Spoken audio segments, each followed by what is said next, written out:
we're underway. Okay, the first thing we need to do when we plant is find spots that are suitable to put a tree in. And this is a good illustration. It's already been scarified or the duff pushed around, but we'll do a little bit more of it. You want to make sure that you're planting the tree essentially in mineral soil. So you need to get the debris, the forest detritus debris, out of the way. Your next step is to make a hole that's no larger than you really need to insert the roots. And here's an example of the tree and the root system. The collar, the root collar, is just below the lowest branch on the seedling, and that's about the depth that you'll want to put this material in the ground.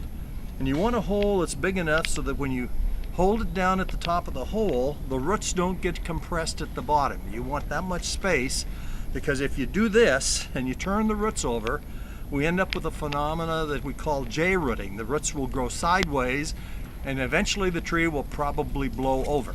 So that's what we're shooting for in the preparation of the hole. You want to start out, and there are regular tree planting shovels, but sometimes we have to make do with what we have. And you don't want to dig a big hole. You want to keep the size relatively consistent with what you're trying to put in the ground, because when you're through, you got to put the soil back in and pack it into place. So there's no reason to have a lot of excess material, especially in a void. So a couple of shovel full, pulled pretty much straight up out of the ground, will generally give you a hole that's adequate, and roots are always a problem. And then a small handful of soil back in the bottom of the hole for some loose material at the bottom. Now we'll take our tree and we'll hold it in the ground with the root collar about at a line where the natural soil slope comes on both sides of the hole. And we start putting some of this material that we excavated down around the roots, packing them lightly by hand as you go. And then, see, this sod that we took out of the top is mostly roots, so we don't want most of that to go into the hole. So we'll shake as much of the soil off of it as we can. Then we'll collect some of the other that fell out around the sides, holding the seedling upright. And if we get it down a little low, you can, at this point, you can still pull it up.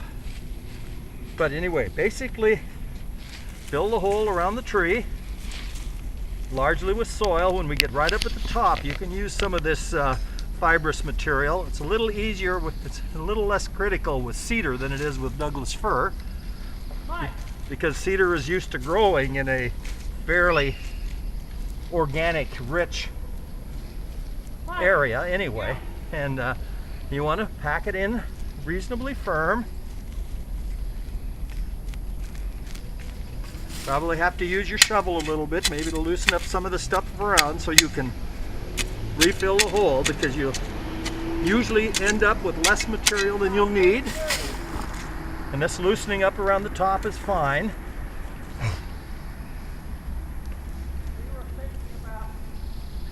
And there we have it. When you're all done, step the spot down firmly. You don't have to stomp it heavily. With cedar, you can leave a little bit of a depression around where the tree was planted, but you generally want to be able to let the water out. So the last thing I would typically do is just open up a little drain to the low side. So if rain gets in there, it'll run out. That's it. When you pull on the top of it, you should feel like you're going to have to pull the top off, pull it out, pull it away from the tree. If it comes loose, it's not tapped in tightly enough, and you just need to make sure it's firm all the way down. And that's why you kind of pack it by hand as you go up. Whole operation right there.